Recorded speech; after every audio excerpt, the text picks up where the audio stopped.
Hi guys, Shashir here. Welcome to this new module of training. This module is about understanding the basic architecture of Azure. This will give you a hint of the real essence of Azure and the underlying story. This module will also expose you to basic terminologies which is used in Azure everyday talk. So we're not going to do a lot of technical things in this particular module, but we will be actually introducing you to a lot of terminologies which are used in Azure and the overview of Azure so that you can have a better understanding of it. So here is what we are going to cover in this module. We're going to define cloud services once again. We are going to introduce you to Azure. We are going to tell you about the Azure subscriptions. We're going to tell you that there are two kind of deployment models available in Azure, which is Azure Service Manager, which is the old model or ASM, and then the new one, which is called as Azure Resource Manager or ARM. Then we are going to talk to you about the Azure Resource Group because Azure Resource Group is the actual building block of Azure Resource Manager. And then I'm going to introduce you to Azure Tags. So yeah, once again, quite some topics which gives you a hang of Azure and what it is about. So define cloud services. Now, what exactly is a cloud service? I think we discussed this before as well, but essentially there has to be 5 components present in a service for it to be called as a true cloud service. First of all, it has to be an on-demand service. So you should be able to get it when you want it. You don't necessarily should have to invest a lot of capital for it, worry about the hardwares, get the softwares, and don't have to do all the legwork. You should just get the service. Like a perfect example would be this training. You guys wanted to create your virtual machines. You just went to Azure and you started creating the virtual machines, and you created the network, you created the subnets, and you gave the IP addresses, and everything was accessible and everything was working for you. So that is a true on-demand service. Nobody had to worry about buying a new laptop or setting up a new server or doing any of the legwork. All the services became available to you on demand. Okay. The second thing a cloud service should have is a broad network access. So it has to be accessible from a lot of places or pretty much everywhere. Like some of you are doing this training in one part of the world, others are doing this training from other part of the world, and wherever you are, you can access your cloud services from there. You don't necessarily have to think about a particular network route or have to deploy a device on prem or get a hardware just to connect to the machines which you have created. So and that is because of a reason that these services, the Azure cloud services, are available from everywhere. Having said that, being available from everywhere doesn't mean that we don't need security. Like a lot of Azure subscriptions or the companies who are running their Azure services in cloud, they would not want every Tom, Dick and Harry to start connecting to their service from anywhere. I know this Tom, Dick and Harry don't have the password for their service, but even not without having password, even if they can get to the point where they are going to be prompted for password, this gives them an opportunity to hack into the machines. And most of the service providers or most of the companies who have set up their cloud infrastructure in Azure or AWS cloud would not want people to be able to access it that easily. So because of that, they set up security, and these infrastructure become available via a very specific route, a secured route. But having said that, they setting up a secured route is something which they want to do. However, the service is still available from everywhere to be accessed, and that's a cloud service. The third thing is resource pooling. So resource pooling is an interesting topic which we used to see a lot when the problem we used to see a lot when we had on-premise servers. So we had an Active Directory server which had 16 GB RAM and maybe 500 GB of hard drive and was doing nothing. It was sitting idle doing a basic authentication, and those resources were not used anywhere. And whereas we had another Hyper-V server on which we had some of the virtual machine running for our customers, and they were using these virtual machines, and these virtual machines were end user computers. Like we created virtual machines for end users on that server, and the end user were actually using these machines as their personal desktop by remoting into them or by remote desktoping into them. Now this other server, it had a better configuration, say around 40 GB of RAM and SSD hard drive or whatever. But the point was that the service was getting slow because there was a lot of customers who were going into that server and doing some real work. And though we had another server which had 16 GB of RAM and 500 GB of hard drive which was lying idle, but we could not use the services from that other server on this server. Right? We didn't want to create virtual machines on our domain controller, but still it had free 16 GB of RAM, or let's say it was using 8 GB of RAM. So 8 GB of RAM was free there. And maybe if it was using 150 gigs of hard drive, then there was 350 gigs of hard drive which was free on that server. But we could not use it on the server where it was needed.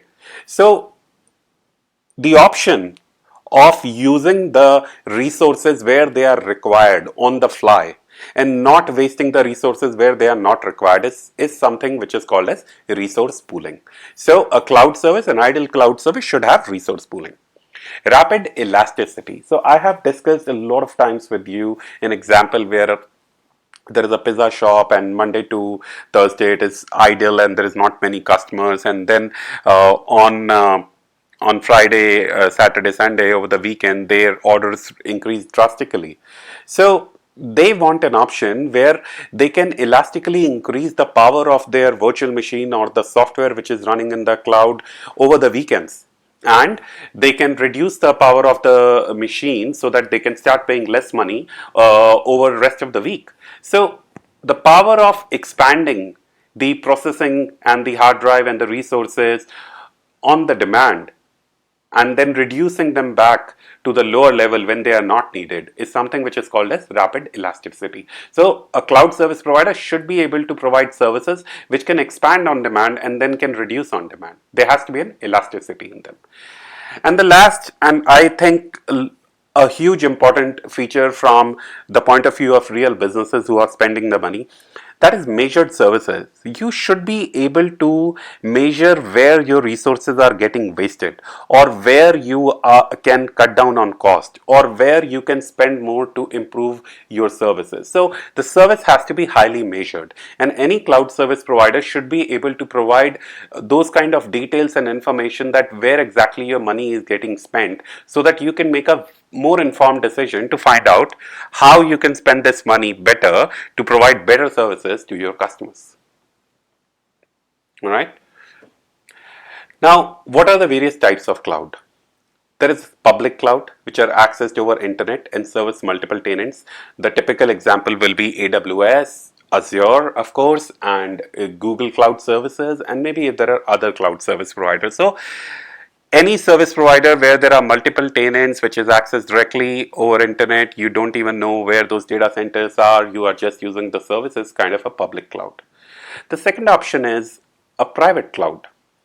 A private cloud is on-premise using your own infrastructure and solution. Now, private cloud is typically a very debatable topic because, like I said, a cloud needs to have these 5 characteristics. Now, I have seen a lot of service providers and companies saying or setting up their VMware machines on premise or their Hyper-V virtualization server on premise and creating virtual machines in them with dedicated RAMs published on them, or maybe storage published on them, and they are being used and calling that their cloud. Now, that's not a cloud. That's essentially just your virtual machines or your virtual data centers. You are using virtualization because a cloud needs to have on-demand service. Fine, you are hosting it on-premise. Fine, you are maintaining it yourself. But it needs to have a fabric, like Azure has a fabric. You never get to see the physical hardware behind it. You just go to an admin panel and you click on a few things here and there, and you are able to get the services of Azure and create machines there, create network resources there, create IP addresses there. Whereas if you have to do all that by yourself, or let's say that you as an IT function of your business, you are the IT department of your business and you have to create all the virtual machines, you have to set up all the services and all those things, and rest of the departments in your organization, they have to come to you for everything, to set up everything, then that is truly not a cloud service. because it is not offering the features which are listed here. Only when you set up a service like Azure on-prem, where you have a service which can be accessed by the end user on demand, can be called as a truly private cloud. However, there are very less companies as of now who are able to do this, because honestly, there are no products like Azure Fabric which are available to people until most very recently. However, Microsoft has now launched Azure Stack Microsoft Private Cloud Platform, which has basically the Azure Fabric built into it, and you can use that Azure Fabric to deploy your Azure cloud. However, the problem with that is that uh, it's not available just like an operating system which you can install on any server, start providing service. Actually, there goes a little more things in providing the service than just the Azure Fabric which is there. There probably needs to be more controls and more interrelation between the hard drives and the processors and all those things to be able to provide an interface which you and I are now used to. And what Microsoft has done is that it has partnered with certain hardware providers, probably with Dell as of now, and they are building a whole rack with all the hardware and software components built into it, and customers can buy that, and it is called as an Azure Stack, and they can set it up in their own data center so that they can use the same Azure like functionality on their private cloud. So this is an article which talks about Azure Stack. I will quickly go ahead and open this article here. So Microsoft Private Cloud Platform and what IT pros need to know about it.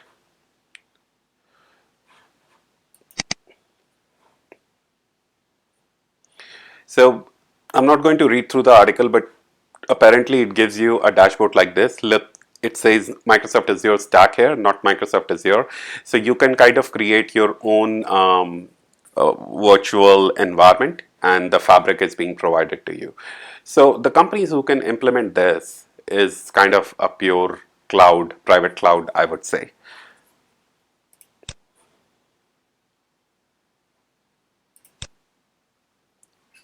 So this is a private cloud.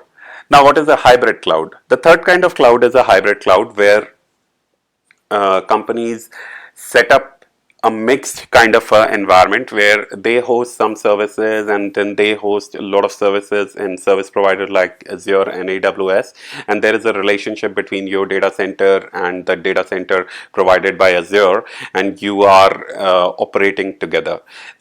Something like that would be called as an hybrid cloud. Okay, so these are the three types of clouds which are available. Now let's talk about the Azure data centers. Azure has created various data centers across the globe, and I'm sure this is going to increase a lot. There are probably 17 or 18 data centers right now, maybe 17 or 18 regions right now, and they are going to increase in future. So Azure has regions all over the world. When we say region, like this is a region here. Now, essentially, there could be 3 data centers in this region. Now, there could be 10 data centers in this region. But this is a region which they have defined. Each region is made up of one or more data center. There could be one or more than one data center. Except China and Germany, all the data centers are operated by Microsoft.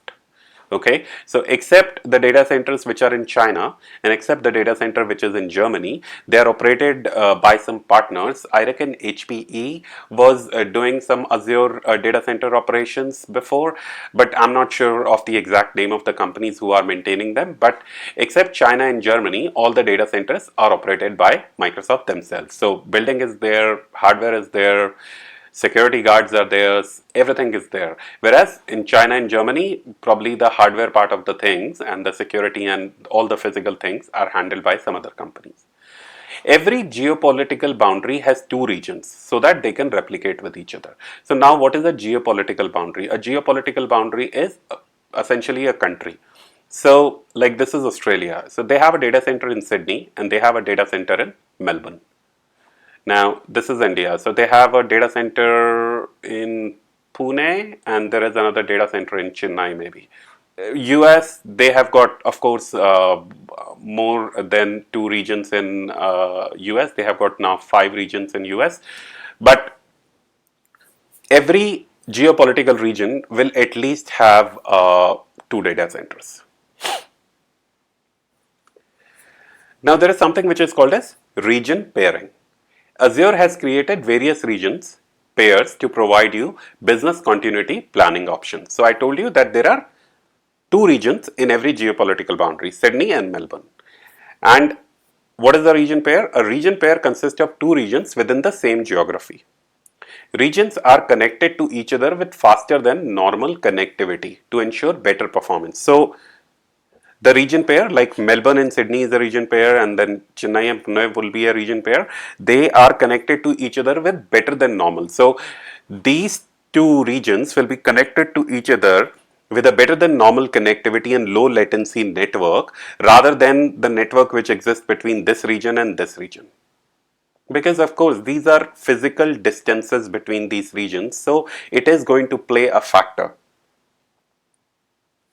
And what Microsoft has done is that they have created these 2 regions and they have provided faster than normal connectivity between these 2 regions.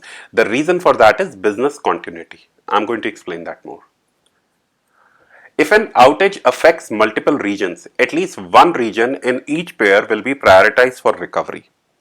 So let's say there occurs an outage, these 2 regions are impacted and these 2 regions are impacted.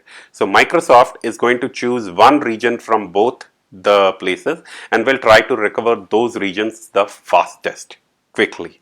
Okay, so they are not going to say that, okay, we are going to recover these 2 together, or this is in US, so we are going to recover all these first and then we will think about the rest of the world. It's not going to be like that. They are going to recover one of the data center from each pair quickly and as soon as possible in every region. Regional pairs are predefined. You cannot select them as per your will. So Microsoft has already decided which region pairs with which other region. You cannot say or tell Microsoft that, you know what, I think this region should be paired with this region. If they have decided that this region will be paired with this region, they can very well go ahead and decide that, and it is based on the various infrastructure is available to them. Like I said, that there is a normal, faster than normal network connectivity between these regions. Like in Asia Pacific, there is East Asia and Southeast Asia. That is a pair. In Australia, Australia East and Australia Southeast. That's Melbourne and Sydney. Then Australia Central and Australia Center too. So that's another region. This article here talks about the paired regions which are available. Now, once again, the reason for creating this regional pairing is business continuity. Let's say that you are setting up some kind of an infrastructure in Sydney or in Australia. What you should do is that if you have created Sydney as one of your site, the Sydney data center, then the HA pair, the high availability pair of the servers which are created here, they should be created in Melbourne. So if you have got one domain controller here, you should set up another domain controller here. If you have got one exchange server here, you should set up another exchange server here. Because if this data center goes down, then at least the client can access this data center and services from it. And in a situation where all these data center goes down, Microsoft is going to prioritize the recovery of one of them. So they will start recovering this maybe in US, and they will also start recovering this here, and they'll start recovering this in India, and maybe they'll start recovering one of these here. So Microsoft is going to recover one of the region for you because they know that you depend on their data centers, and they expect you that you should have done some kind of a high availability planning. And if you have done your high availability planning correctly, if you have chosen to put your servers in the correct regions, then Microsoft is going to work to recover that region, or rather I should say Microsoft is going to regardless work to recover that region. But let's say that you went ahead and created a very highly available infrastructure for your organization, but all the high availability and planning you only did it within the Sydney region. Now the Sydney data center goes down. What happened to your high availability? Everything will go down. This is stupid planning. You should have put the servers in Melbourne region as well. However, you are not restricted to plan your HA and business continuity as per Azure regions. So Microsoft has told you that these are the region pairing which they have created, and they expect you that it's common sense that you should use it. But let's say that you don't want to have a high availability, or your business requires that your one data center should be here in Australia and the other one should be in US. Then fine, go ahead. You can have it like that. There will be a network latency, there will be the physical distances between this, but all the network connectivity and everything exists. You can set up those level of network connectivity and create whatever you want wherever you want. It's not a problem that you are being forced to remain within the region. They have done it for a reason. It's a public cloud. They think for the broader public. But if your business requires not to do it this way, you are open to create your infrastructure wherever you like in this world. You are not held back on a gunpoint to put your servers in the regional pairings which Microsoft has defined. Okay, so let's quickly look at this article. What are the paired regions? So this talk about the regional pairing. You can read about regional pairing here. And these are the pairs which have been defined. In China, there is China North, China East, China North 2, China East 2, Germany, Germany Central, Germany Northeast, India Central, India South India, West India, South India. So once again, Central India also have the regional pair with South India, and West India also have a regional pair with South India. So that can also happen. In North America, East US, West US, East US to Central US, North Central US, South Central US, West US to West Central US. So they have created the regional pairing as per their planning and whatever various underlying circumstances which they believe should be taken care of. So that's what is regional pairing. Now Azure subscriptions. Azure comes in various subscriptions. What you guys would have done probably setting up your trial would be, you would have done a trial subscription. There is another subscription which is, I would say the most famous one, which is like a pay as you go. You start with a trial, but as soon as your trial is going out, you've already put your credit card, and that reminds me that if your trial is going to get over, then be sure to cancel it, or don't cancel it. Just make sure that you don't leave any service running. Otherwise, Microsoft can start debiting the money from your credit card which you have put in the trial. So you have a pay-as-you-go subscription, which basically means that you use the Azure calculator, you calculated whatever infrastructure you wanted to deploy, you deployed it, you started using it. End of the month, you get a bill and you pay the bill. The second one is a prepaid subscription. So prepaid is where you go ahead and you already know that in this year I'm going to spend say about $50,000 in Azure bill. So what you do is that you go ahead and pay, tell Microsoft that, you know, all these machines, all this infrastructure, I know I'm going to use it. So give me a best price. And what Microsoft does for you is in prepaid subscription, they give you a lot of discounts. And you can look into the Azure calculator as well. You would see that there is a discount which they have shown for prepaid. So I have seen the discount going as much as 50%. You have to understand, guys, Microsoft is buying all the hardware. Hardware is still being bought.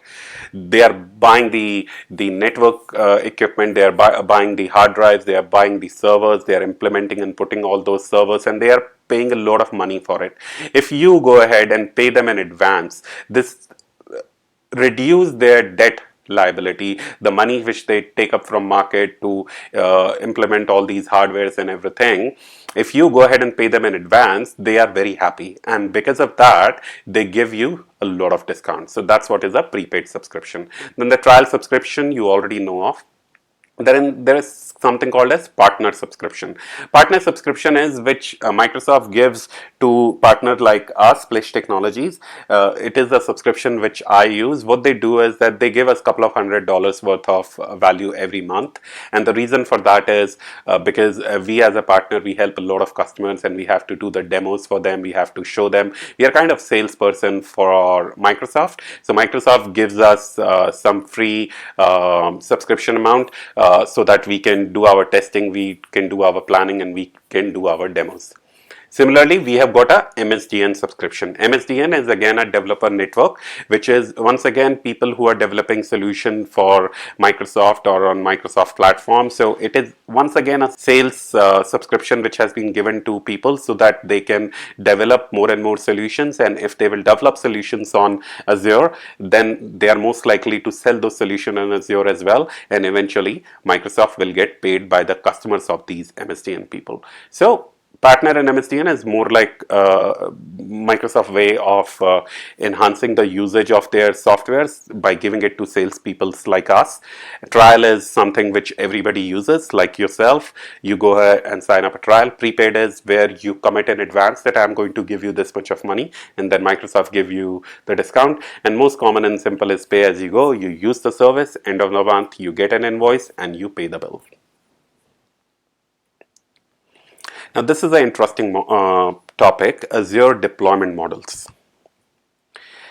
There are two deployment models in Azure, Azure Classic Deployment or ASM or Azure Resource Manager Deployment or ARM.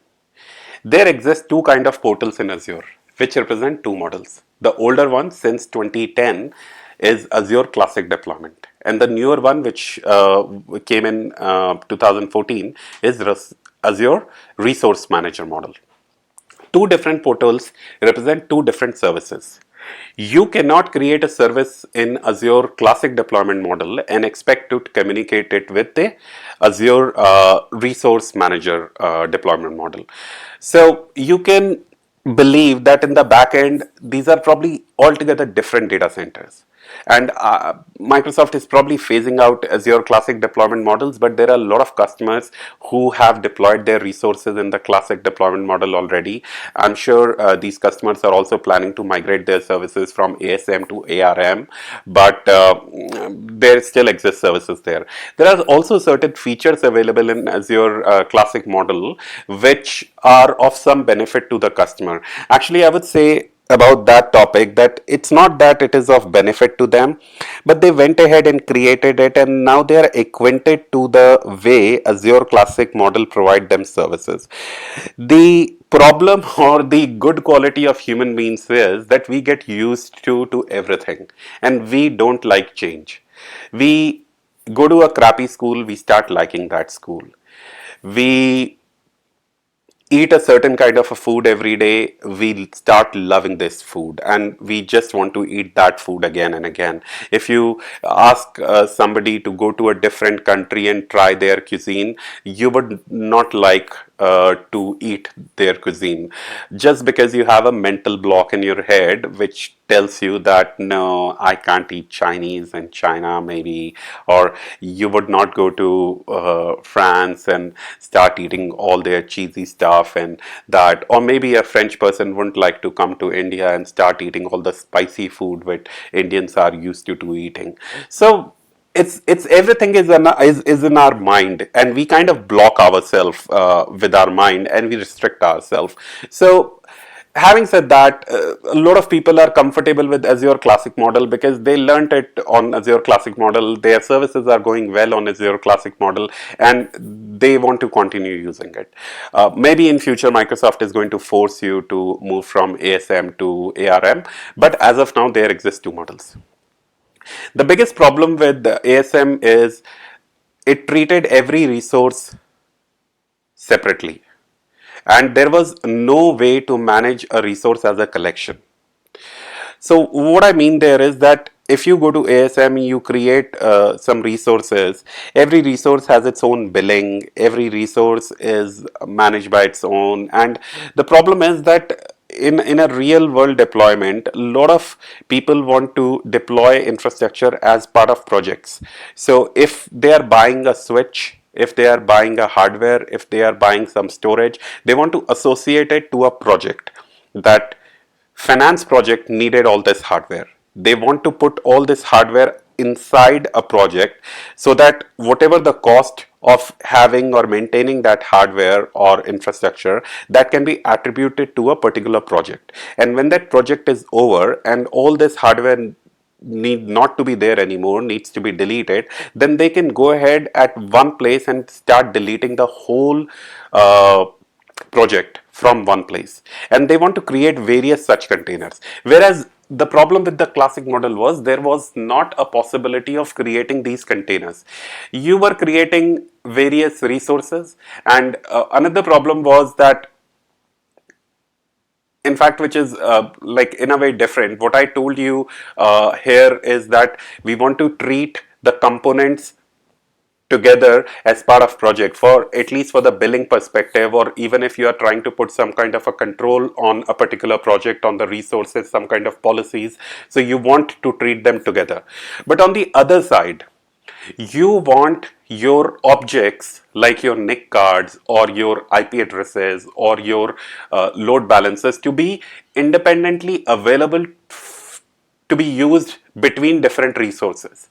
Whereas the problem with the classic model is that whatever resources you have associated with a particular service, it remain associated to that only. You can't pick and move the resources that easily.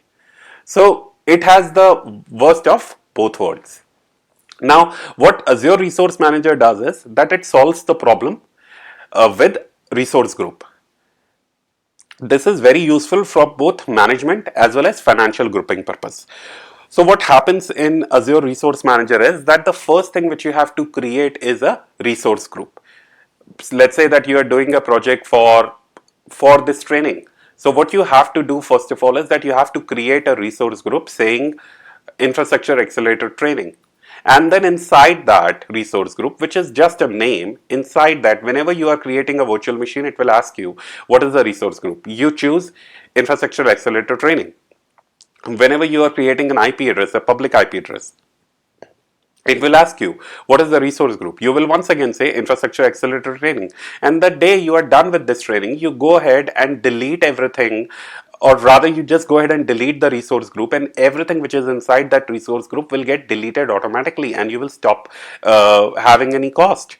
Whereas in case of Azure Classic model, you would have just created all these resources, and let's say that 30 people are doing a training on the same Azure tenant. Everybody would have created their resources, and there would have been no way to identify that, except for the name and an Excel sheet which you can maintain, that which resource belonged to whom. And if I ask you just go to one console and delete all the resources which you have created for Shishir, you can't do that, because everybody else's resources are also lying at the same place. You have to individually select each resource which belongs to Shishir based on the name or something, and then you will have to delete it. And there is a great possibility that you can accidentally go ahead and delete somebody else's resources. The other problem is financial. Let's say that we have one tenant, and that tenant is my Pledge Technology tenant, and in that tenant I am providing services or resources for multiple customers. So I want to see how much money does business A owe me, or how much billing does I have to do to business B. And for doing that, I have to keep them separate.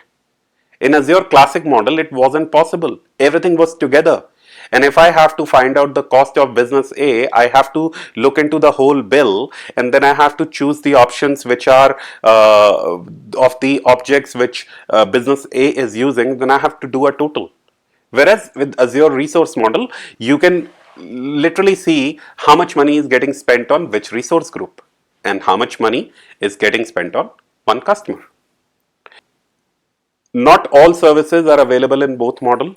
Azure Resource Manager is the latest thing, and whatever Microsoft is bringing new, that is part of Azure Resource Manager. They are definitely bringing new things to classic deployment as well, but most of them are coming in Resource Manager. Having said that, there were certain services, one particularly named service is Cloud Services, which used to be there in Azure Classic deployment model, and that same service as a whole hasn't come into Azure Resource Manager model. However, or what was there in the cloud services in Azure Classic model was, it was a group of IP address and virtual machine all together created in one shot. So here in Azure Resource Manager model, you can create a resource group, and then you can create all these individual services inside that resource group. So that classic cloud services model isn't there anymore, but you have the resource manager and you can create the services yourself. The good news is that most businesses are now moving towards Azure Resource model, and they use that. Azure Classic model is only being used for the legacy deployment. So your focus should be to learn Azure Resource Manager model only, and this is what we are going to do in this training. I'll just quickly go to my Azure, and I will show you some of the services which are the Azure Classic.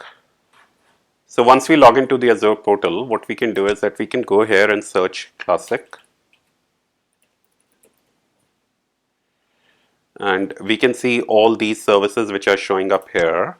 Or otherwise, what you can do is that you can go to more services and you can search here Classic.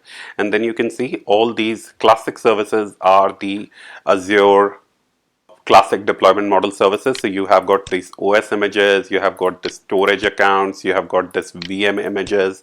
This looks so old fashioned to me, honestly, because you even have virtual networks in Classic. So this is what your Classic panel or is going to look like, and if you have to access all the Classic services, then this is how you actually go and access them. Okay, so let me just click here. If I go to home, yeah, then I came back to my new Azure Resource Manager panel. But if you want to go to Classic services, you can always look for Classic, and then you can launch the particular service which you want to go into. And all these cloud services I told you is one of the things which was there in Classic and has not come to the Azure Resource Manager model. Anyways, these are all the Classic services, but what we use today, all this, the brand new one, this is the Azure Resource Group model. Okay.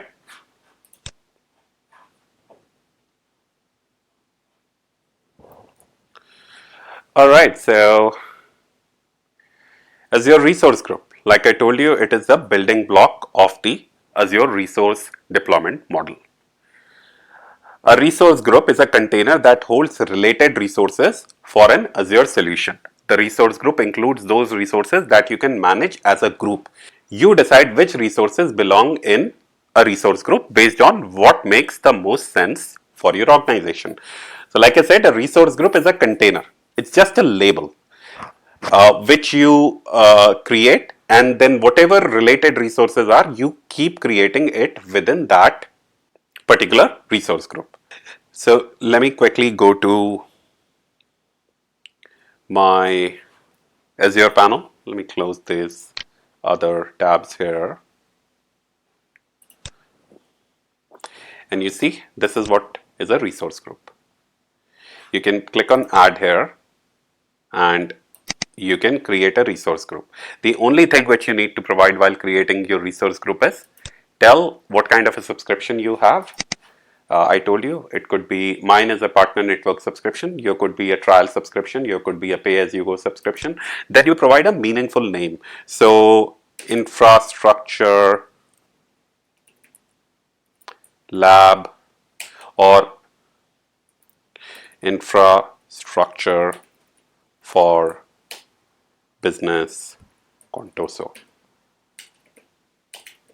Okay, you can provide any kind of a name to it, and then you have to choose in which region you are going to create this resource group. Once again, it entirely depends on what region you want to create all your resources into. So you create the resource group there. Okay, it's something which is called as tag, which we are going to study in our next topic. So I'm going to leave the tag here as is, and then you go ahead and create, review and create. So this is the last thing. So Microsoft Partner Network, this is the name and it's getting East US. There is no tag in it. Okay, we're not going to create it. We will create it after we do the tags so that you can also see the tags along with it. But having said that, let me show you a resource group here, and let me go to this temp RG resource group, and you see all the resources which I have created are showing up here, from the IP addresses to the NIC cards to the diagnostic account to the network to the storage account to the hard drives to the snapshots, everything that we have created is showing up here. So this is what is the benefit of a resource group. If I go ahead and say delete this resource group, it's going to ask me to type the resource group name, and then it is telling me that if I delete this resource group, because this resource group is a parent of all these components, it is going to delete all these components as well. It makes the work really easy. Believe me, if let's say that you are managing virtual machines for 1,000 customers and all their virtual machines are here, and I ask you to go ahead and delete the virtual machines which are for Contoso.com, how can you find the machines? It will be so difficult. You will have to go here, check each one of them and delete them. Time consuming. Whereas if you would have categorized them under a resource group, you can just come here and you can go ahead and delete this resource group, because this customer is no more your customer, and you basically delete all the hardware which is created for them. So it's that simple. So that's what is a resource group. Now there is something which is called as Azure tags. Azure tag are the name value pairs that are used to organize resources in Azure portal. You can apply tags for individual resources or tag the resource group that they are part of. Okay. So what is the tag? It enables resources to be categorized for management and billing purposes. All resources for a project can be tagged with the same value. Azure policies can also be used to ensure tag creation, and billing of the whole Azure tenant can be categorized with tag value. Okay. Once again, tags are something which are again used to categorize certain machines. Resource group is one way of categorizing, like I showed you here. Everything which is under resource group is showing up here. Now, but still imagine that, let's say Contoso is a business and you are managing 50 machines for them. That means 50 hard drives, 50 IP addresses, 50 NIC cards, or maybe a lot of other resources, load balancers and whatnot. Now, within Contoso, there are multiple managers which are there, or multiple departments to whom you are providing the services, and you want a further drill down way to segregate the resources, not only at the resource group or the company level, but also at the resource level. You need to identify that these machines and these NIC cards and these load balancer belong to finance team, and these machines and these NIC cards belongs to the IT team, and this storage account belongs to the sales team. How do you figure that out? For that, you need something called as tags. So whenever you are creating a resource, now we are going to go ahead and create a resource group. So I'll say test resource group, any name you want to give, and I'm going to choose a location, and I'm going to say next, and then I'm going to create a tag here. So tag will be department, and the value will be, let's say you are creating it for sales. Department sales. Create. Now this resource group got created, and this tag is also added into your future tag purposes. You can add the same tag to a lot of other resources. Let's say that you go ahead and now create a virtual machine. So you go here and you create a virtual machine,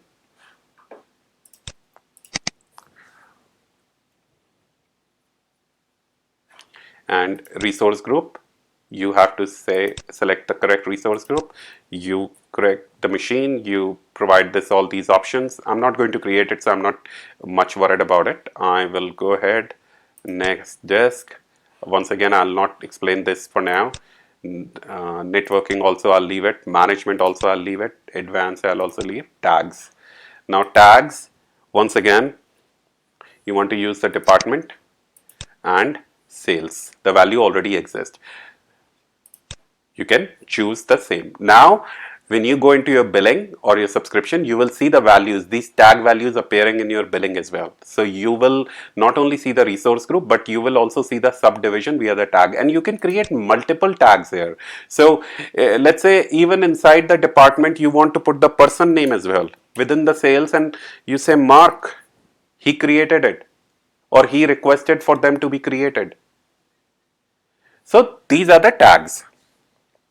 Now let's say that your company wants you to go ahead and create multiple tags for future, and you like they have already created the predefined values of the tags, and they want that those predefined values of the tags should be used, and they have given you, in fact all the planning is done. It's not that on the fly you will be creating tags here. All these are business decisions which will be planned and created. So what you would ideally want is that all the tags which are going to be used is already listed here under the tags.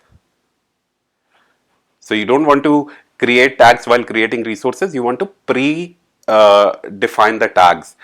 Unfortunately, here there is no button to create the tags. One thing what you can do is that if you really want to create a tag, just create a resource, create all the tags which you want to in that resource, and then submit that resource.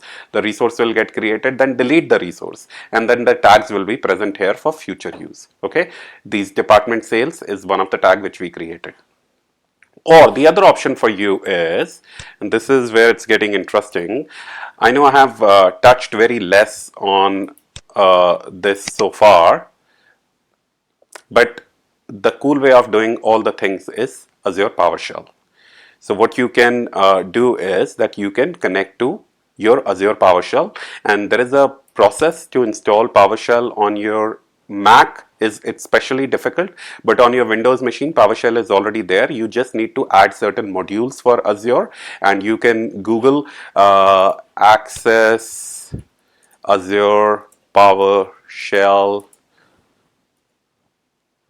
and you will find various articles. Get started with Azure PowerShell, which will tell you how to install the modules on your PC. It's like a software installation which you have to do once, and then after that you can go ahead and connect to Azure from PowerShell. I'll just quickly connect here. So it's a command connect AZ account. Now it is asking me to connect this PowerShell to this tenant. It's not asking me for credentials, but what it's saying is that go to this URL and enter this code. So what I'll do, I'm already logged in here. So I'll just, I know the URL already, I was not able to copy it. So I'll just go to microsoft.com/device login. And I'm already logged into my Azure panel. So it didn't ask me for credentials, but if I had not been logged in here, it would have asked me to provide my Azure credentials. Now it is asking me to put this unique code here. So I'll just copy this.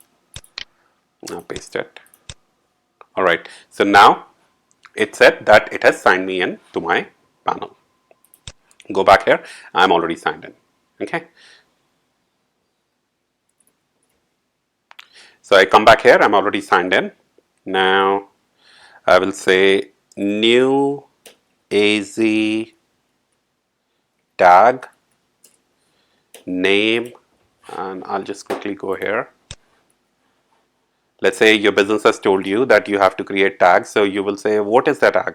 Yeah, and they said that you have to create tag with the person name so that we can tag the name of the person who asked to create. And you have an option to provide predefined values, or you can leave it for future. So you say predefined value mark.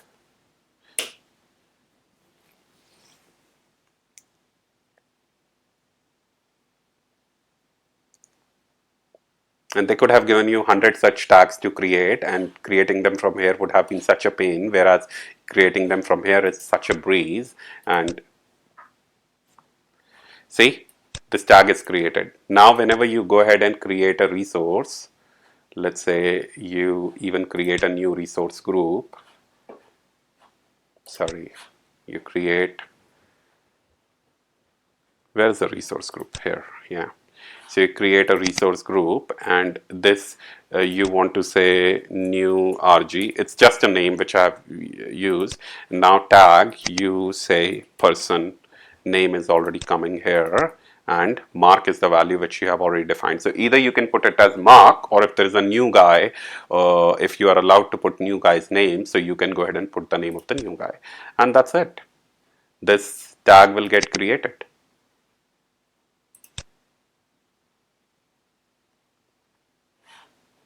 Okay, now let's go to tags, and let's say you want to look at this.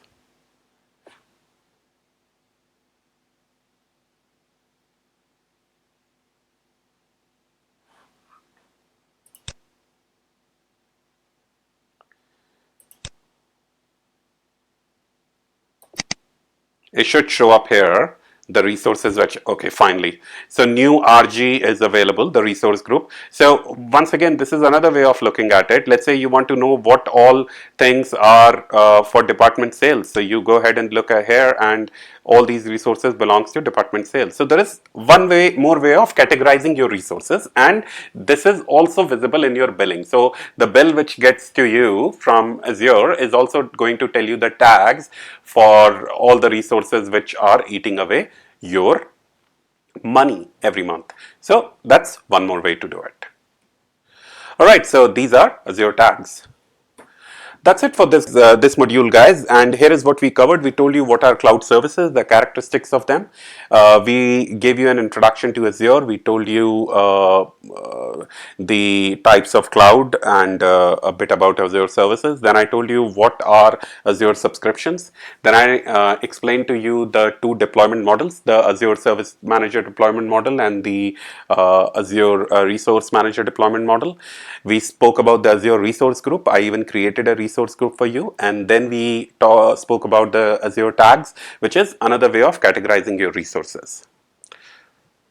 So here are your action items. So read more about Azure deployment model, maybe the differences between the classic model and the resource manager model, the benefits of resource manager deployment model over the classic model. Read and understand the article about the region pairing, which I have given to you. So try to understand the reasons for the regional pairing, and I gave you some bit of information, but maybe more information. The more you know, the merrier it is.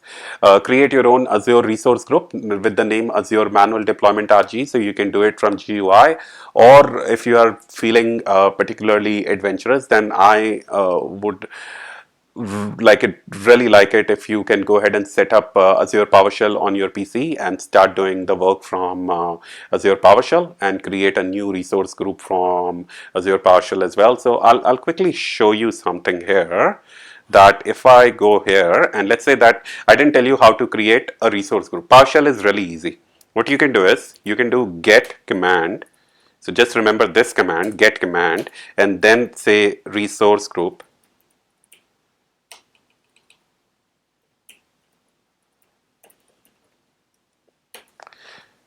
And you basically get the commands which are around this. So,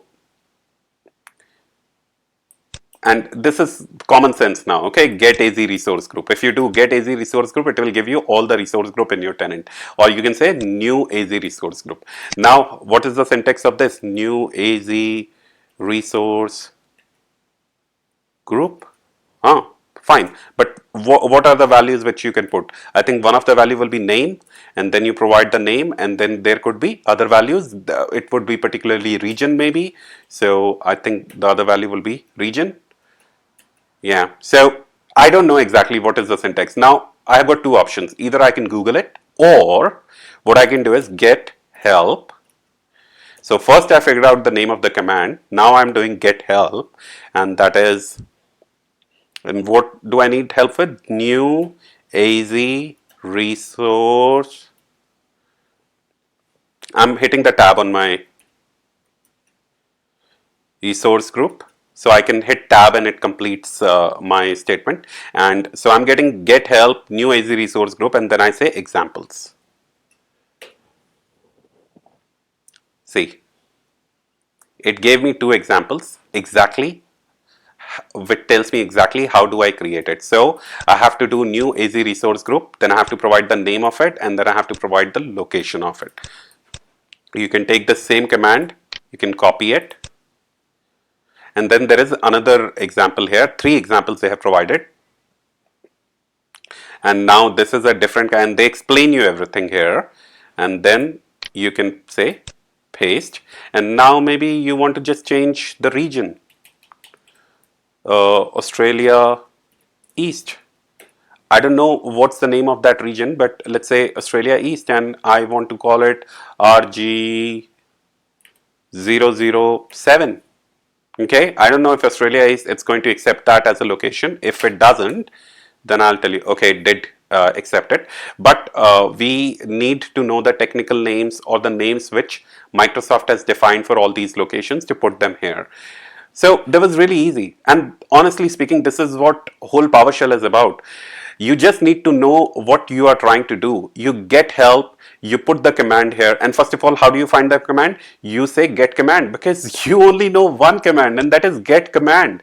And then you go ahead and put the name of the thing, and then you put an asterisk in the front and asterisk on the back so that it gives you everything which is related to that, and you quickly go through it. And then this is pure English, man. You can yourself figure out that okay, I need this one, and then you go ahead and say get help, and the get help give you the exact syntax with the examples, and just copy and paste the examples.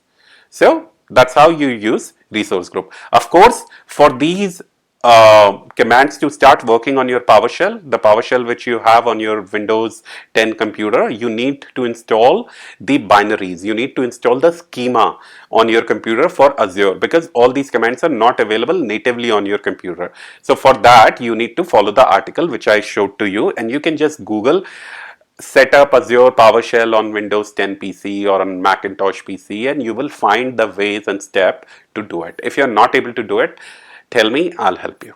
Okay, so that's it. Let's go back to the training here. Yeah, and create the tags. I already showed you how to create the tag from PowerShell or from GUI. So do that, and I will see you in the next module soon. Thank you. Bye-bye.